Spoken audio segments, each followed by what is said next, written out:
Hello friends, welcome back to my YouTube channel Shikshan digital academy. आधुनिक भारतीय इतिहास के अंतर्गत हम अध्ययन कर रहे हैं भारत में 19वीं शताब्दी में हुए धार्मिक सामाजिक सुधार आंदोलनों की। आज के इस वीडियो में हम बात करेंगे स्वामी विवेकानंद एवं उनके द्वारा स्थापित रामकृष्ण मिशन की। वीडियो शुरू करने से पहले अगर अभी तक आपने मेरे चैनल को सब्सक्राइब नहीं किया है तो इसे सब्सक्राइब करें, शेयर करें तथा बेल आइकन प्रेस करना बिल्कुल ना भूलें, जिससे आपको मेरे आगे आने वाले सभी वीडियोस की नोटिफिकेशन प्राप्त हो सके। तो चलिए शुरू करते हैं आज का वीडियो और देखते हैं पहले जो स्वामी विवेकानंद हैं उनके जीवन परिचय को। बात करें अगर इनके जन्म की, तो इनका जन्म 12 जनवरी 1863 ईस्वी को कोलकाता में हुआ था। मृत्यु की बात करें तो इनकी मृत्यु 4 जुलाई 1902 ईस्वी को कोलकाता में ही हुई थी। शिक्षा की बात करें तो प्रेसिडेंसी कॉलेज से इन्होंने अपनी शिक्षा पूरी की थी। इनके पिता का नाम विश्वनाथ दत्त और माता का नाम भुवनेश्वरी देवी था। मूल नाम की बात करें तो नरेंद्रनाथ दत्त इनका मूल नाम था। बाद में खेतड़ी के महाराजा कुंवर अजीत राज सिंह के सुझाव पर इन्होंने अपना नाम विवेकानंद रखा था। 1880 ईस्वी में इनकी जो मुलाकात थी वो रामकृष्ण परमहंस से हुई, जो कि इनके गुरु थे, यानी कि इसके बाद इन्होंने उनको अपना गुरु बनाया। अब बात करते हैं रामकृष्ण परमहंस की कि ये कौन थे। तो रामकृष्ण परमहंस का जो मूल नाम था वो गदाधर चट्टोपाध्याय था। जिस तरह से इनका मूल नाम नरेंद्रनाथ दत्त था, ऐसे इनके गुरु का नाम गदाधर चट्टोपाध्याय था। उनकी पत्नी का नाम शारदा मणि मुखोपाध्याय था। इन जो गदाधर चट्टोपाध्याय या रामकृष्ण परमहंस थे वो दक्षिणेश्वर में काली मंदिर के पुजारी थे, इसलिए उनको दक्षिणेश्वर संत के नाम से भी जाना जाता था। उनके कुछ महत्वपूर्ण कथन हैं तो उनको देख लेते हैं। संसार के सभी धर्म सच्चे रूप में ईश्वर तक पहुंचने के विभिन्न मार्ग हैं, यानी कि जो रामकृष्ण थे उनके ये विचार थे कि संसार के जो सभी धर्म हैं वो मतलब सच्चे रूप में ईश्वर तक पहुंचने के विभिन्न मार्ग, यानी कि जो भी धर्म है वो पहुंच एक ही ईश्वर तक रहे हैं। धर्म की एकता और मानव सेवा पर वो सर्वाधिक बल देते थे। बात करें विवेकानंद की तो 1891 ईस्वी में विवेकानंद ने संपूर्ण भारत की यात्रा की थी।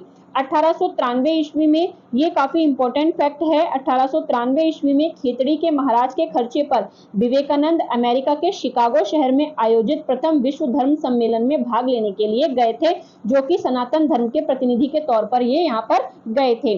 11 सितंबर 1893 ईस्वी को इन्होंने सम्मेलन में भाषण दिया था, जो कि इनका बहुत ही फेमस भाषण है, जिसकी वजह से जो भारत का पूरा मतलब प्राचीन ज्ञान है उसको जो देश विदेश के लोग थे वो समझ पाए थे। विवेकानंद का जो भाषण था जो उन्होंने इस सम्मेलन में दिया था वो उनका शून्य पर व्याख्यान था, यानी कि शून्य पर उन्होंने बात कही थी। धर्म सम्मेलन में भाग लेने के लिए वो पेनिनसुलर नामक जहाज से गए थे। ये इंपॉर्टेंट पॉइंट आपके एग्जाम के लिए हो सकता है। धर्म सम्मेलन में प्रवेश मिसेज हॉल नामक महिला के सहयोग से इनको मिला था। इसके अलावा इनका जो भाषण इन्होंने दिया था शून्य पर व्याख्यान, उसको सुनने के पश्चात जो न्यूयॉर्क हेराल्ड समाचार पत्र था अमेरिका का, उसने लिखा था कि जिस देश में स्वामी जैसे ज्ञानी रहते हैं वहां पश्चिम से धर्म प्रचारक भेजने की बात करना मूर्खतापूर्ण है। यानी कि जैसे कि आप जानते हैं कि जो अंग्रेज थे वो ये कहकर भारत में आए थे कि जो भारत के लोग हैं वो बहुत ही ज्यादा असभ्य हैं, उनको कोई ज्ञान नहीं है, इसलिए वो उनको सभ्य बनाने के लिए यहाँ पर आए थे। तो इसी चीज पर कटाक्ष करते हुए जो न्यूयॉर्क हेराल्ड था उसने इनकी जो व्याख्यान थे उसको सुनने के बाद कहा था कि मतलब इनके जैसे लोग अगर भारत देश में रह रहे हैं तो इधर की साइड से यानी कि पश्चिम की साइड से जो हम धर्म प्रचारक भेज रहे हैं, हम मतलब कहने का मतलब पश्चिम में ब्रिटेन भी वहीं आता था, तो यहाँ से मतलब पश्चिम से जो धर्म प्रचारक भेजे जा रहे हैं वो बिल्कुल मूर्खतापूर्ण कार्य है। इन्हें अमेरिका में तूफानी भ्रमण करने वाला साधु भी कहा जाता था। इन्होंने भविष्यवाणी की थी कि विश्व पर सर्वहारा वर्ग और दलितों का शासन होगा और इसकी जो शुरुआत है वो रूस और चीन से होगी। आगे बात करें तो विवेकानंद 3 वर्षों तक इसके बाद, यानी कि जब वो इस सम्मेलन में भाग लेने गए थे तो उसके बाद 3 वर्षों तक वो शिकागो में ही रहे थे। 1896 ईस्वी में न्यूयॉर्क में उन्होंने वेदांत सोसाइटी की और कैलिफोर्निया में शांति आश्रम की स्थापना की थी। ये भी एग्जाम की दृष्टि से महत्वपूर्ण पॉइंट है। विवेकानंद ने अमेरिका, इंग्लैंड, फ्रांस, स्विट्जरलैंड तथा जर्मनी की यात्रा भी की थी। 1 मई 1897 ईस्वी को भारत में कोलकाता के पास 12 नगर बेलूर में रामकृष्ण मिशन की स्थापना इन्होंने की थी, यानी कि अपने गुरु की मृत्यु के बाद इन्होंने उनके नाम पर एक मिशन की स्थापना की थी जो कि रामकृष्ण मिशन था। बेलूर को उन्होंने इसका मुख्यालय बनाया था। और अगर बात करें इसके दूसरे मुख्यालय की तो इसका दूसरा मुख्यालय अल्मोड़ा उत्तराखंड के पास मायावती में बनाया गया था। रामकृष्ण मिशन का जो ध्येय वाक्य था, ये एग्जाम की दृष्टि से इंपॉर्टेंट हो सकता है कि जो इसका ध्येय वाक्य था वो था आत्मनो मोक्षार्थम जगत हिताय। ये इसका ध्येय वाक्य था रामकृष्ण मिशन का। आगे बात करते हैं रामकृष्ण मिशन के जो सिद्धांत थे उनकी। तो शुद्ध वैदिक सिद्धांतों में जो रामकृष्ण मिशन था वो विश्वास करता था मनुष्य का उच्चतम आध्यात्मिक विकास करना इनका लक्ष्य था। विज्ञान एवं तकनीकी के माध्यम से आधुनिक विकास की भी ये स्वीकृति देते थे, यानी कि आधुनिक विकास को भी विज्ञान और तकनीकी के माध्यम से जरूरी मानते थे। कहने का मतलब जो वैदिक सिद्धांत हैं उनके साथ साथ ये विज्ञान और तकनीकी जो है उसको भी साथ लेकर चलना चाहते थे। मूर्ति पूजा का इन्होंने समर्थन किया। ये सबसे ज्यादा इंपॉर्टेंट हो सकता है आपके एग्जाम के लिए, क्योंकि ज्यादातर जो समाज सुधारक थे वो मूर्ति पूजा का विरोध करते थे, लेकिन जो विवेकानंद थे वो मूर्ति पूजा का समर्थन करते थे, यानी कि उनके लिए मूर्ति पूजना कोई गलत बात नहीं थी। अगर आपको उसमें अपना ईश्वर दिखाई दे रहा है तो आप उसकी पूजा कर सकते हैं, इसमें कोई बुराई नहीं है, ऐसा उनका मानना था। 1899 ईस्वी में ये पुनः अमेरिका गए थे। इसके बाद 1900 ईस्वी में क्या हुआ, जो दूसरा पेरिस में आयोजित दूसरा धर्म सम्मेलन था उसमें भी इन्होंने भाग लिया था, और इसका जो शीर्षक था वो Congress of history of religious, इनका जो शीर्षक था वो था, जो कि इन्होंने द्वितीय जो धर्म सम्मेलन था उसमें दिया था। आगे बात करें विवेकानंद की कुछ उपाधियों को कि इनको किन किन नामों से जाना जाता था, तो नव हिंदूवाद का प्रतिनिधि इन्हें कहा जाता था, नव हिंदू जागरण का संस्थापक इन्हें कहा जाता था। इसके अलावा आधुनिक राष्ट्रीय आंदोलन का आध्यात्मिक पिता ये इनको सुभाष चंद्र बोस ने कहा था, ये इंपॉर्टेंट पॉइंट है। इसके अलावा इन्हें हिंदू नेपोलियन भी कहा जाता था। बात करें आगे तो मूर्ति पूजा और बहुदेववाद का ये समर्थन करते थे। मानव सेवा को सबसे बड़ा धर्म बताया इन्होंने। रविंद्रनाथ टैगोर ने इन्हें कहा था सृजन की प्रतिमा, ये इंपॉर्टेंट हो सकता है।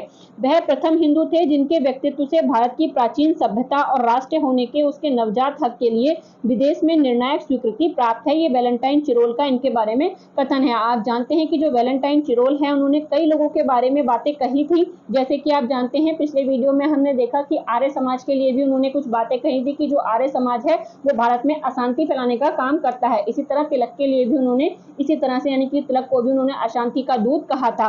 तो ये वही वैलेंटाइन चिरोल हैं, तो इन्होंने इनके बारे में ये बात कही थी। वैलेंटाइन चिरोल ने विवेकानंद के उद्देश्यों को राष्ट्रीय आंदोलन का कारण भी माना था। बात करें इनकी पुस्तकों की कि विवेकानंद ने कौन कौन सी पुस्तकें लिखी, तो एक इनकी सबसे महत्वपूर्ण पुस्तक है वो है मैं समाजवादी हूँ। इसके अलावा दूसरी है न्यू हिंदुइज्म। इसके अलावा बात करें राजयोग, कर्मयोग और ज्ञान योग की, तो ये तीनों पुस्तकें भी इनकी ही हैं। पत्रिकाओं की बात करें तो एक पहली पत्रिका थी इनकी प्रबुद्ध भारत, जो कि अंग्रेजी भाषा में आती थी। इसके अलावा एक दूसरी थी उद्बोधन, या फिर इसे प्रबोधनी भी कहते थे, जो कि बंगाली भाषा में आती थी। आगे बात करें इनके द्वारा कहे गए एक कथन की, तो शिक्षित समुदाय के लिए इन्होंने कहा था कि मैं ऐसे शिक्षित लोगों को दोषी मानता हूं जो गरीब एवं भूखी जनता के पैसों से पढ़कर उनके ऊपर ही ध्यान नहीं देते हैं। मतलब वो कहना चाहते थे कि जो पढ़े लिखे लोग हैं वो गरीब और भूखी जनता के ऊपर उनको ध्यान देना चाहिए। अगर वो ऐसा नहीं कर पा रहे हैं तो वो ही समाज के जो पीछे रहने का या पिछड़ा होने का सबसे बड़ा कारण है। अन्य कथनों की बात करें तो उठो जागो और तब तक नहीं रुको जब तक लक्ष्य प्राप्त ना हो जाए, ये सबसे ज्यादा महत्वपूर्ण उनकी कोटेशन है।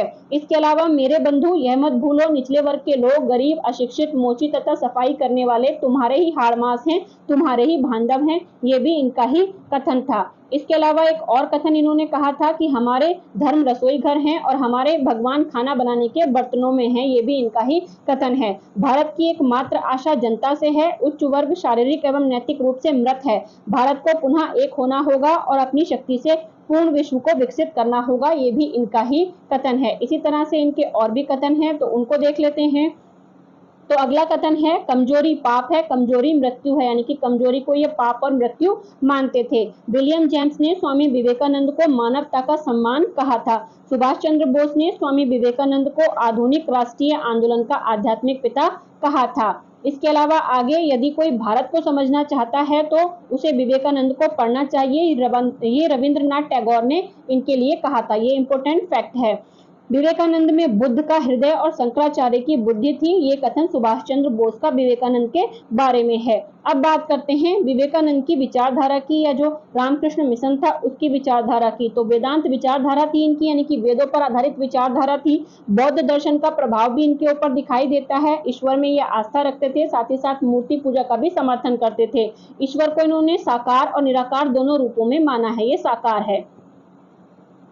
साकार और निराकार दोनों रूपों में माना है। कर्मकांड का ये विरोध करते थे, यानी कि मूर्ति पूजा तो सही मानते थे, लेकिन मूर्ति पूजा के साथ साथ जो और कर्मकांड किए जाते हैं उनका ये विरोध करते थे। सभी धर्मों को मान्यता प्रदान की इन्होंने, यानी कि सब धर्मों को मानते थे, मतलब सभी धर्मों को सही मानते थे, किसी धर्म का विरोध नहीं करते थे।